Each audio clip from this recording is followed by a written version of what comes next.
시간이 되었으므로 우리 다 함께 사도신경으로 우리의 신앙을 고백하며 수요예배를 시작하도록 하겠습니다.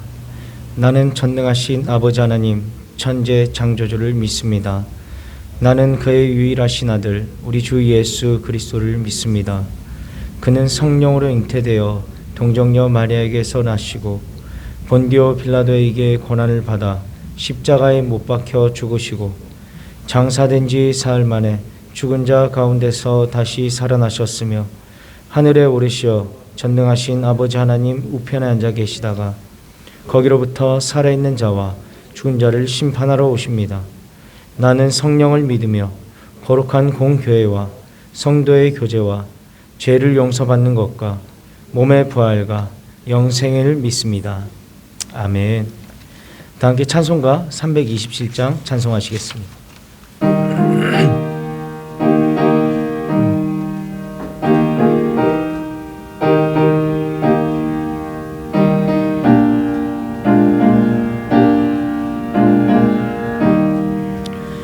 주님 주신 화평 믿음 얻기 위해 너는 정성껏 기도했나. 주의 제단 앞에 모두 바치기 전 복을 받을 줄 생각 마라. 주의 제단에 산제사 드린 후에 주의 맘을 주장하니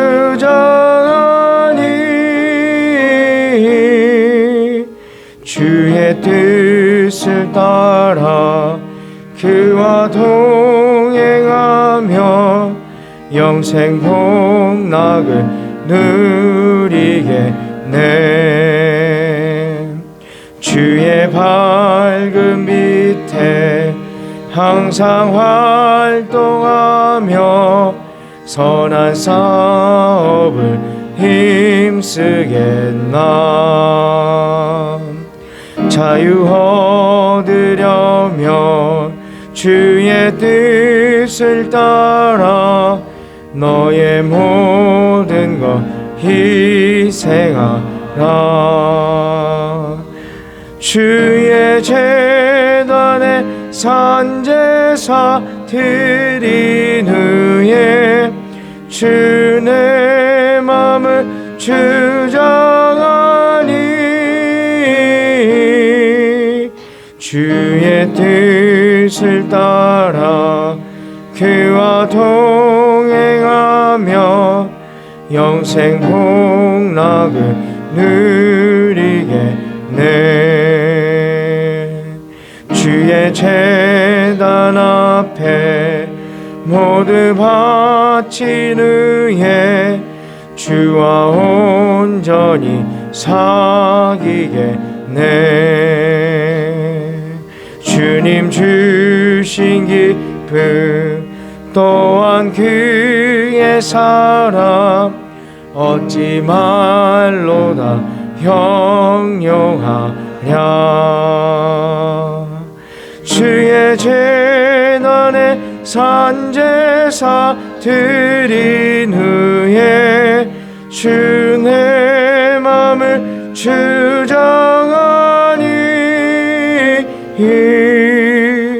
주의 뜻을 따라 그와 동행하며 영생 복락을 누리겠네. 아멘. 이 시간 우리를 대표하여 하명수 권사님께서 기도 인도하시겠습니다.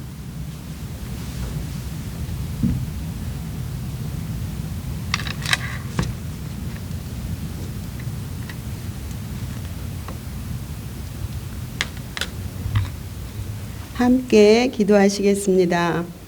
나를 보내신 이의 뜻은 내게 주신 자 중에 내가 하나도 잃어버리지 아니하고 마지막 날에 다시 살리는 이것이니라. 내 아버지의 뜻은 아들을 보고 믿는 자마다 영생을 얻는 이것이니 마지막 날에 내가 이를 다시 살리리라 하시니라. 아멘. 하나님 아버지, 우리에게 하나님의 이 큰 사랑과 은혜를 주신 거 감사합니다. 각 영혼에게 맡겨주신 하나님의 계획 따라 우리를 지으시고 또 이끄시고 우리의 삶의 주인 되셔서 인도하시는 주님 앞에 감사를 드립니다. 특별히 하나님 아버지, 오늘 또 이와 같이 우리를 부르셔서 예배케 하시니 감사합니다. 우리가 주님 앞에 사는 날까지 주님의 예배자로 서도록 우리 안에 주의 성령을 충만케 하시고 무엇보다 하나님 영혼을 사랑하는 그러한 마음을 허락해 주옵소서. 주님, 우리가 죄된 우리에게 우리 자신으로서는 아무것도 할 수 없는 것 주님이 아십니다. 또 예수 그리스도께서 이 땅에 육신을 입고 우리 위에 대신 십자가 지심으로 인하여 하늘 아버지의 그 큰 뜻을 또 우리에게 보이시고 또 우리가 믿음으로 달려갈 수 있도록 귀한 하나님 성탄절을 또 우리에게 허락하신 것 감사합니다. 이 크리스마스의 주인공이 예수님이십니다. 하나님 감사합니다. 그래서 주님이 우리 영혼 안에 담으신 하나님의 그 크신 계획을 감당하며 감사하며 기뻐하며 주님 섬길 수 있는 큰 은혜를 허락해 주옵소서. 주님이 오시는 날을 우리가 하나님 함께 기뻐하고자 또 성탄절을 준비합니다. 우리 마음 가운데 하나님, 주님이 우리를 속죄하시고 구속하시고 또 이 땅에 재림의 주로 다시 오실 그 주님을 맞는 귀한 기쁨의 영혼의 그 마음들을 기경케 하시고 또 우리가 산 소망 되신 예수 그리스도를 따라 믿음으로 길과 생명 되신 이 길 따라 하나님께 의지하며 나아갈 수 있는 복된 날 되도록 하나님 인도해 주옵소서.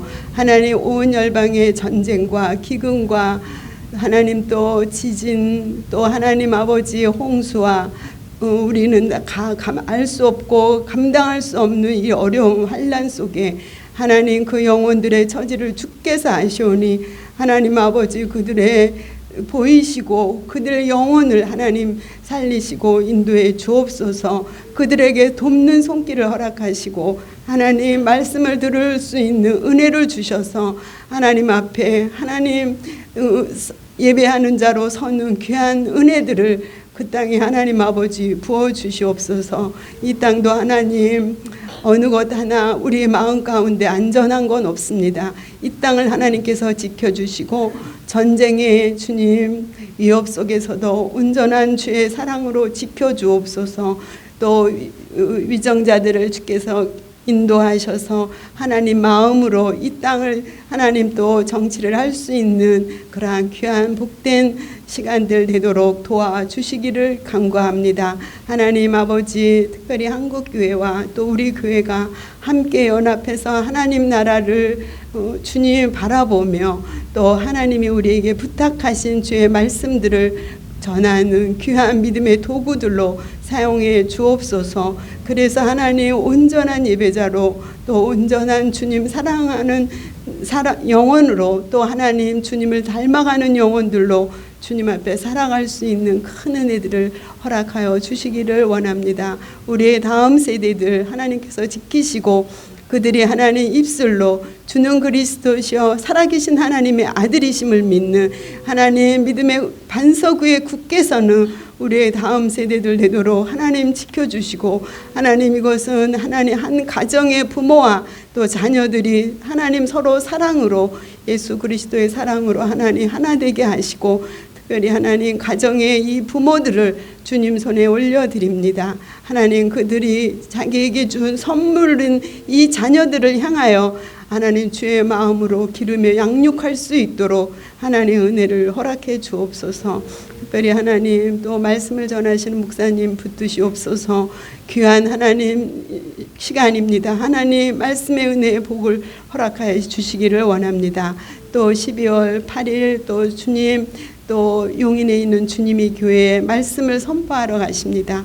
하나님 도우시옵소서. 하나님 그 마음밭을 기경할 수 있는 하나님 말씀을 허락하시고 하나님 함께 또 은혜 받는 귀한 시간 되도록 하나님 인도해 주시기를 원합니다. 하나님 오늘도 이 귀한 시간 주님 올려드립니다.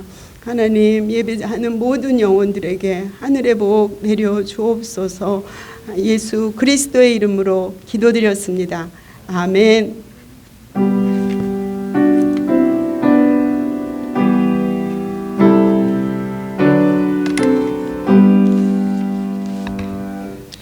이 시간 우리에게 주신 하나님 말씀은 출애굽기 33장 1절에서 6절까지의 말씀입니다.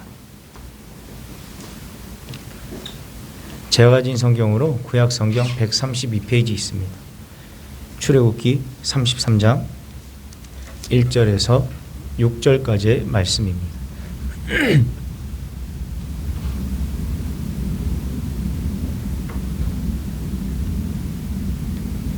찾으신 줄 알고 제가 낭독하도록 하겠습니다.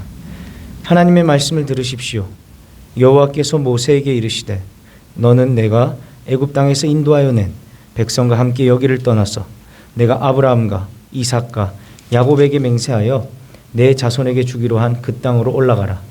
내가 사자를 너보다 앞서 보내어 가나안 사람과 아모리 사람과 헷 사람과 브리스 사람과 히위 사람과 여부스 사람을 쫓아내고 너희를 젖과 꿀이 흐르는 땅에 이르게 하려니와 나는 너희와 함께 올라가지 아니하리니 너희는 목이 곧은 백성인즉 내가 길에서 너희를 진멸할까 염려함이라 하시니 백성이 이 준엄한 말씀을 듣고 슬퍼하여 한 사람도 자기의 몸을 단장하지 아니하니 여호와께서 모세에게 이르시기를 이스라엘 자손에게 이르라 너희는 목이 곧은 백성인즉 내가 한순간이라도 너희 가운데에 이르면 너희를 진멸하리니 너희는 장신구를 떼어내라. 그리하면 내가 너희에게 어떻게 할 것인지 정하겠노라 하셨음이라. 이스라엘 자손이 호렙산에서부터 그들의 장신구를 떼어내니라. 아멘. 우리 목사님 나오셔서 출애굽기 강해해 주시겠습니다.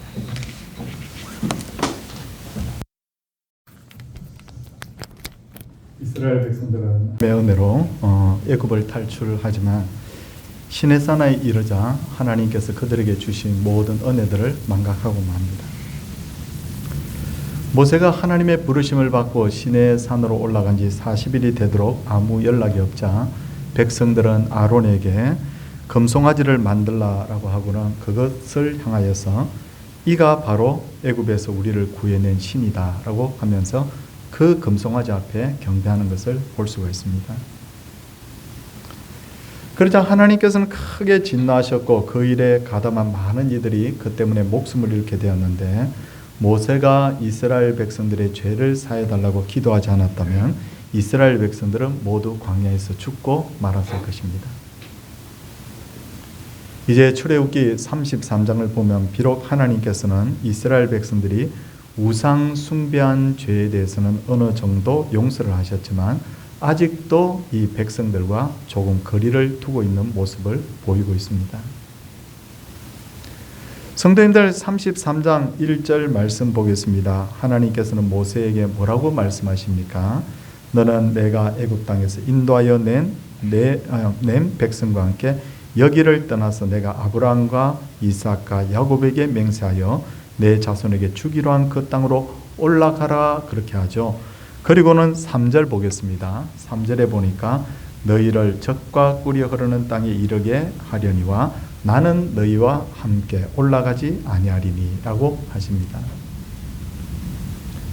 하나님이 하신 말씀 요약해 보면 이렇습니다. 내가 과거에 아브라함과 이삭과 야곱에게 약속했지. 저 젖과 꿀이 흐르는 가나안 땅 너희 후손들에게 주겠다고. 그러니까 나는 그 약속은 일단 지키겠다는 거예요. 그러나 하나님은 이스라엘 백성들과 함께 가나안 땅으로는 가지는 않겠다. 왜 가지 않습니까? 이스라엘 백성들이 지금까지 하는 모습을 보니까 하나님께서 그들을 죽이실 것이다. 저렇게 계속해서 죄를 짓고 있는데 진노를 받아서 그 백성이 죽을 것이다. 그래서 나는 손 놓고 올라가지 않겠다. 그렇게 말씀을 하신 것입니다. 그리고 하나님께서는 이스라엘 백성들을 향하여서 그들은 목이 곧은 백성이다 라고 말씀하고 있는데 이것은 고집이 세다라는 뜻입니다. 이스라엘 백성들이 앞으로도 자신의 생각과 행동을 고칠 가능성이 전혀 없음을 하나님께서 알고 계셨던 거죠. 이는 이스라엘 백성의 입장에서 보면 굉장히 충격적인 말입니다. 이해를 돕기 위해서 한 가지 예를 좀 들도록 하겠습니다. 여러분들 가정에서는 자녀들이 다 말을 잘 듣는 자녀들인지 모르겠지만 들어는 어떤 자녀들이 정말 부모의 속을 썩이는 자녀가 있지 않습니까? 그래서 부모가 그 자녀들을 앉혀놓고 이렇게 말합니다. 이제부터는 생활비는 주겠다. 그렇죠? 그리고 그러나 너희들끼리 살아라.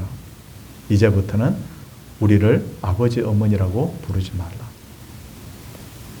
만약 부모님이 자녀들을 앉혀놓고 그렇게 말한다면 자녀들이 야, 나 있어. 너무 좋아. 아유, 생활비는 준대. 라고 그렇게 말할 수 있을까요?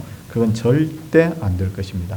자녀들은 그 부모의 말을 듣고는 도저히 우리는 받아들일 수 없다라고 아마 할 거예요. 이스라엘 백성들 입장에서도 마찬가지입니다. 하나님이 올라가셔야 거기 가나안 땅이 의미가 있는 거지. 가나안 땅은 주겠다. 그러나 나는 너희들과 함께 올라가지 않겠다. 이런 말씀을 하시니까 4절 말씀에 보니까 백성이 준엄한 말씀을 듣고 슬퍼하여 한 사람도 자기의 몸을 단장하지 아니하니라고 했습니다. 왜 자기 몸을 단장하지 않았을까요? 두 가지 이유가 있습니다. 하나는 슬픔을 표현한 거죠. 그리고 또 하나는 얼마 전까지만 해도 그 단장품을 가지고 금송아지를 만든 것에 대한 반성의 마음을 나타냈던 거죠. 이런 가운데서 모세는 하나님을 모시는 성막을 이스라엘 백성들이 머무는 진으로부터 멀리 칩니다. 전에는 가까이 쳤죠. 그런데 이제는 멀리 칩니다. 확인해 보겠습니다. 7절 말씀입니다. 모세가 항상 장막을 취하여 진 밖에 쳐서 진과 멀리 떠나게 하고 회막이라고 이름하니라고 했습니다. 이제는 가까이 치지 않고 아주 멀리 쳤다는 거예요. 모세가 하나님을 모시는 성막을 백성들이 머무는 진으로부터 멀리 친 것은 이 순간에 하나님과 이스라엘 백성들의 거리가 그만큼 멀어졌다는 것을 의미합니다. 그렇다면 하나님께서는 이스라엘 백성들을 완전히 버린 걸까요? 야, 이제는 가나안 땅에 올라가는데 너희들끼리 가. 나는 올라가지 않을 거야. 그리고 진도 회막도 성막도 너희들로부터 아주 멀리 쳐. 그렇게 했다고 하나님께서 완전히 버리신 걸까요? 그것은 아닙니다. 성도님들 9절 말씀 한번 보시겠습니까? 9절 말씀을 보면 모세가 회막에 들어갈 때 구름 기둥이 내려 회막 위에 서며 여호와께서 말씀하시니라고 했듯이 하나님께서는 여전히 성막 위에 임재하고 계셨고 여전히 모세와 대화를 하고 계셨죠. 이는 하나님께서 이스라엘 백성들을 완전히 버리지는 않았다는 의미입니다. 더군다나 하나님께서는 모세를 굉장히 친근감 있게 대하시는 것을 볼 수 있습니다. 11절입니다. 사람이 자기의 친구와 이야기한 같이 여호와께서는 모세와 대면하여 말씀하시며 라고 한 것을 보면 알 수가 있죠. 사실 생각해 보면 모세와 하나님께서 모세를 친구처럼 대했다는 것은 있을 수 없는 일이에요. 여호와 하나님은 온 우주의 창조자이시고 모세는 흙의 먼지로 지어버린 피조물입니다. 그런데 조물주 되신 하나님이 피조물에 지나지 않는 모세를 친구처럼 대한다. 이건 진짜 있을 수 없는 일인데 그래도 우리 친구처럼 지내라고 한 것은 바로 전적인 하나님의 은혜가 아닐 수가 없습니다. 그리고 하나님께서 모세를 친구처럼 대하신 것은 모세는 하나님과 백성들 사이를 이어주는 중보자로 세움을 받았다는 의미입니다. 그러므로 우리는 11절의 말씀을 통해서 장차 하나님께서 모세를 통하여 어떤 일을 할 것인지를 우리가 볼 수가 있어요. 미리 짐작을 할 수가 있습니다. 아니나 다를까 모세는 백성들의 문제를 놓고 하나님께 청원합니다. 우리 12절 13절 말씀 한번 보시겠습니까? 그 말씀을 보면 긴 말씀인데 우리 차근차근 같이 한번 읽겠습니다. 모세가 여호와께 아뢰되 보시옵소서 주께서 내게 이 백성을 인도하여 올라가라 하시면서 나와 함께 보낼 자를 내게 지시하지 아니하시나이다. 주께서 전에 말씀하시기를 나는 이름으로도 너를 알고 너도 내 앞에 은총을 입었다 하셨사오니 내가 참으로 주의 목전에 은총을 입었사오면 원하옵건대 주의 길을 내게 보이사 내게 주를 알리시고 나로 주의 목전에 은총을 입게 하시며 이 족속을 주의 백성으로 여기소서라고 합니다. 좀 긴 말씀이라서 이해가 잘 안 갈 수도 있어요. 정리를 제가 하겠습니다. 주님, 백성들을 데리고 가나안 땅으로 올라가라 하셨는데 함께 올라갈 자를 지시해 달라는 거예요. 그리고 또 하나는 뭐냐면 그리고 이스라엘 백성들을 버리지 마시고 하나님의 백성으로 여겨 주시옵소서. 그겁니다. 그거 두 개입니다. 그 말씀을 지금 하고 있는 거예요. 하나님 함께 올라갈 자 지정해 주세요. 그리고 그 백성 버리지 마시고 하나님의 백성으로 여겨 주세요. 모세가 중보자로서 지금 이 기도를 하고 있는 거죠. 그러자 하나님께서 모세의 말을 들으시고는 14절과 같은 반응을 나타내십니다. 14절에 뭐라고 합니까? 여호와께서 이르시되 내가 친히 가리라. 내가 너를 쉬게 하리라. 하나님 함께 갈 자를 꼭 지정해 주셔야 됩니다 하니까 하나님이 내가 함께 가겠다 하고 하나님께서 이제 마음을 돌이키신 거예요. 그렇다면 우리가 모세의 중보기도를 다만 과거에 일어난 역사적인 사건으로만 보면 될까요? 그렇지는 않습니다. 이는 역사적 사건인가 동시에 장차 예수님께서 우리들을 위해서 어떤 일을 하실 것인지를 보여준 바로 예표적 사건인가요? 예표적 사건. 태초에 하나님께서는 사람을 창조하시고 사람에게 모든 만물을 맡기시고 깊이 교제하셨죠. 그런데 사람은 하나님의 말씀에 불순종했고 하나님하고 원수가 되었잖아요. 그 덕분에 사람은 하나님과의 교제가 완전히 끊어져 버렸어요. 자, 이제 어떻게 하면 됩니까? 이제는 파멸이고 이제는 지옥이 기다리고 있는데 그때 하나님께서는 사람들을 사랑해서 예수님을 중보자로 이 땅에 보내주신 거예요. 그리고 이렇게 말합니다. 예수님을 믿기만 하면 너희들 구원받는다. 그래서 우리는 예수님을 믿은 것밖에 없잖아요. 오늘 여러분들은 얼마나 착하게 사는지 모르지만 사실은 제 마음속을 한번 들여다보면 나쁜 것도 상당히 많더라고요. 제가. 그런데도 예수님을 믿기만 했다는 그 이유 하나 때문에 하나님 백성 되었잖아요. 누구 때문입니까? 그것은 바로 우리의 중보자 되신 예수님 때문이에요. 그러므로 하나님께서는 모세와의 사건을 통해서 장차 이 땅에 오실 예수님을 예표한 거예요. 그래서 성경은 이 사건에 대해서 뭐라고 말하느냐면 히브리서 8장 5절을 보니까 모형과 그림자다. 그러니까 모세의 이 사건은 바로 예수님에 대한 모형과 그림자다라고 그렇게 소개를 하고 있습니다. 그런 차원에서 우리가 아무리 성경에 대한 지식이 많고 신앙생활을 오래 했다 하더라도 분명히 알아야 돼요. 예수님 만나지 못하면 헛것이에요. 내가 이제 성경에 대해서 좀 안다. 내가 이제 신앙생활 좀 해보니까 이제 뭐 알 것 같아.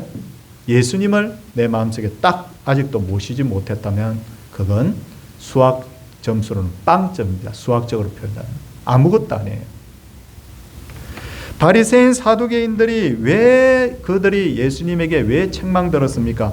성경에 대한 내용을 몰라서 그런 게 아니에요. 그들 마음속에 뭐가 있느냐면 중보자 예수님을 그들이 모르는 거예요.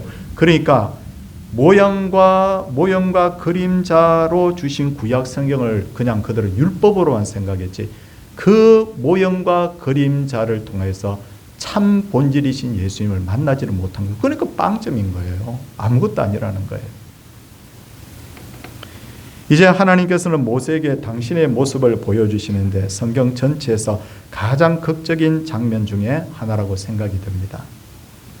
그런데 하나님께서 당신의 모습을 모세에게 보여주기 전에 뭐라고 하시죠? 20절 말씀을 한번 보시기 바랍니다. 또 이르시되 내가 내 얼굴을 보지 못하리니 나를 보고 살 자가 없음이니라. 설명을 좀 하겠습니다. 이건 전적으로 이해가 됩니다. 왜? 하나님은 우주에서 유일하게 거룩하신 분이시거든요. 그런데 거룩이라는 것은 흠이 없다는 의미고 동시에 다른 것과 비교할 수 없는 차별된 존재라는 뜻이에요. 그런데 모세는 어떻습니까? 모세는 이스라엘 백성들 중에는 비교적 의로운 사람, 그래도 믿음이 좋은 사람에 해당합니다. 그러나 성경은 분명히 말씀하고 있잖아요. 모든 사람이 죄를 범하였음에 하나님의 영광에 이르지 못한다. 그러니까 모세도 죄인인 거예요. 그러므로 거룩하신 하나님 앞에 모세라고 할지라도 가까이 하게 되면 어떻게 되냐면 타 죽는다고 되어 있거든요. 어디에 보면 알 수 있느냐면 히브리서 12장 29절에 보면 우리 하나님은 소멸하는 불이니라 라고 되어 있어요. 그러니까 모세에게 정면으로 하나님의 얼굴을 보여주시면 그는 타 죽는 거예요. 그렇잖아요. 그래서 하나님께서는 모세에게 자신의 모습을 보여주기는 하시지만 그를 바위 틈에 두고 하나님이 지나가시면서 손으로 덮고 지나가십니다. 23절 확인하겠습니다. 23절에 보니까 손을 거두리니 내가 내 등을 볼 것이요 얼굴은 보지 못하리라. 그렇게 말씀하시는 거예요. 솔직히 이런 식으로라도 모세가 하나님을 배웠다는 것은 대단한 거예요. 그렇죠? 근데 이것은 모세의 개인적 경험으로만 보아서는 곤란합니다. 다시 한번 왜 하나님께서 모세에게 얼굴이 아닌 등만 보여주시는가에 대해서 영적인 의미에 대해서 한번 말씀을 드리려고 합니다. 구속사적으로 보면 모세는 율법을 상징하는 인물이에요. 요한복음 1장 17절을 보면 율법은 모세로 말미암아 주어진 것이요 라고 했죠. 그러니까 율법은 모세까지입니다. 모세는 율법을 상징하는 거죠. 그러므로 모세가 하나님의 등만 보고 얼굴을 뵙지 못했다는 것은 영적인 차원에서 보면 이 율법의 말씀을 통해서는 이 모형과 그림자를 통해서는 하나님을 어렴풋하게는 알 수 있지만 정확하게 하나님은 알 수가 없다는 것을 의미하죠. 그런데도 왜 율법이 필요합니까? 그럼 율법 필요 없을 텐데 왜 필요합니까? 착하게 살라고 계명을 잘 지키고 하나님께 칭찬받으라고 주신 걸까요? 그런 건 아니에요. 목적이 뭡니까? 히브리서 10장 1절을 보시면 율법은 장차 올 좋은 일의 그림자다. 뭡니까? 또 여기 그림자라는 말씀이 나오잖아요. 그러니까 이 율법의 본 목적이 뭐냐면 장차 올 좋은 것 뭐예요? 장차 올 좋은 것은 예수님이 만인의 생명을 구하기 위해서 이 땅에 오셨다. 이거보다 좋은 건 없잖아요. 그러니까 바로 그 좋은 일에 대한 그림자다. 그러니까 율법은 장차 이 땅에 오실 예수님을 소개하는 것이 진정한 목적이라는 거예요. 이런 차원에서 성경을 보시면 성경이 굉장히 심오한 말씀이고 사람을 살리는 영생을 주는 말씀인 것을 알 수가 있죠. 그러므로 이 복음의 원리를 깨달은 자는 과거의 이스라엘 백성들처럼 우리가 하나님의 말씀을 다 준행하겠습니다. 저 성경 보면 그렇게 되어 있거든요. 하나님이 얘들아 이와 같은 율법이 있다라고 계명이 있다라고 너희들 지키겠느냐 그러니까 백성들이 이럽니다. 예, 우리가 다 지키겠나이다. 근데 하나도 안 지켜요. 금송아지 만들어 놓고 우상 숭배 하나도 안 지켜요. 심심하면 원망하고 불평하고. 이 복음의 원리를 깨달은 사람은 우리가 율법 다 지키겠습니다. 그렇게 말해서는 안 됩니다. 어떻게 해야 됩니까? 오히려 깨달은 사람은 이렇게 말합니다. 율법이라는 거울에 비춰보니까 우리가 다 죄인입니다. 그렇죠? 다 죄인입니다. 그러므로 주님 이 죄에 대해서는 내가 해결을 할 수가 없어요.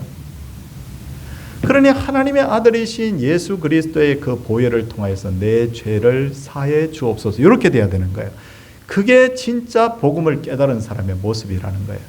사랑하는 성도님들 좀 기분 나쁠지 모르지만 우리 다 죄인입니다. 원칙으로 하면 한 사람도 천국 못 갑니다. 아무리 착하게 살려고 해도 우리는 안 됩니다.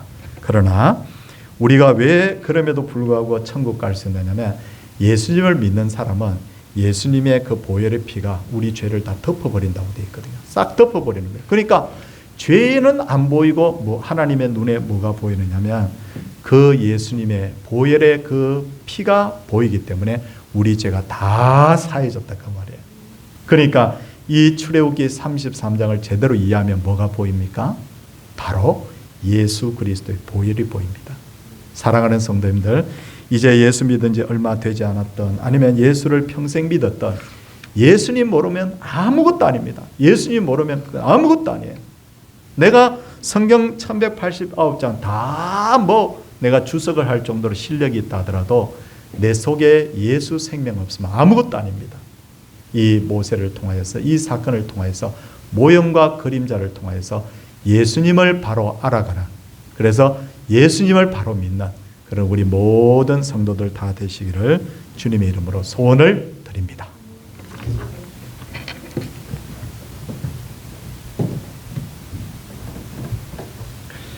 다 함께 찬송가 387장 찬송 후에 우리 목사님 나오셔서 축도하심으로 수예배를 마치도록 하겠습니다.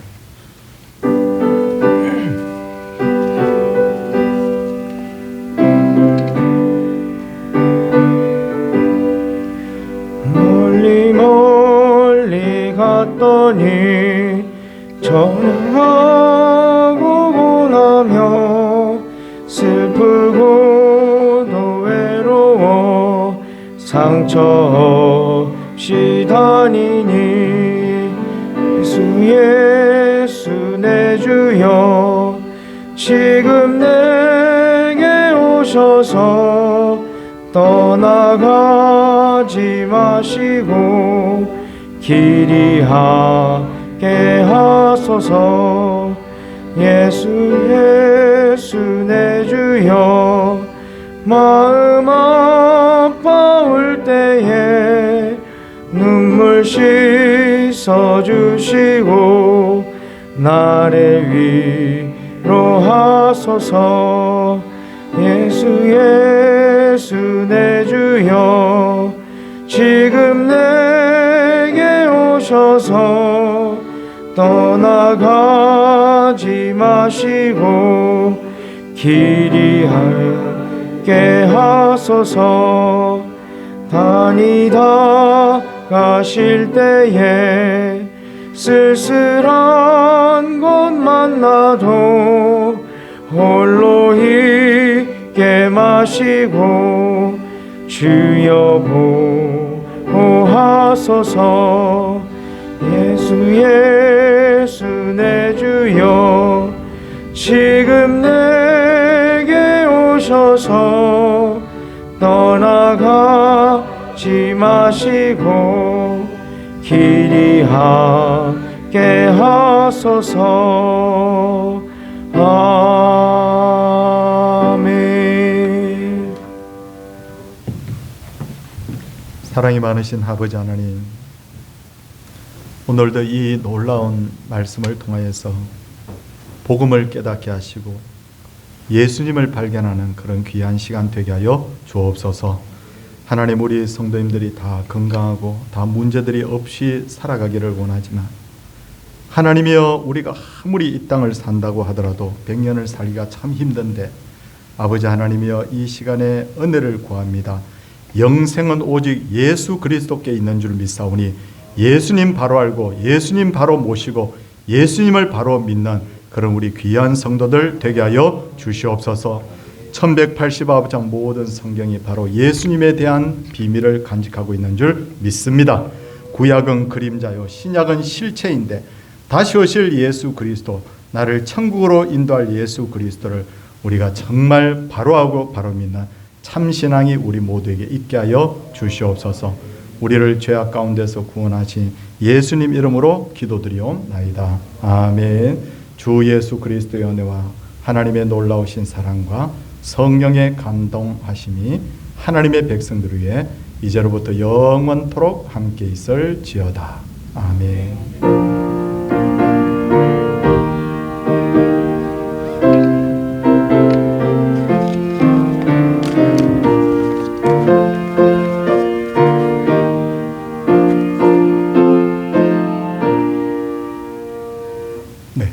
저는 이제 금요일 날은 제 주님의 교회에 가서 말씀 저희 인도하는데 기도해 주셔서 고맙습니다. 기도에 계속해 주시고, 토요일은 우리 노금자 권사님 자녀 결혼이 있죠. 그래서 교회에서 출발하는 시간 딱 맞춰서 12시 20분 출발이죠.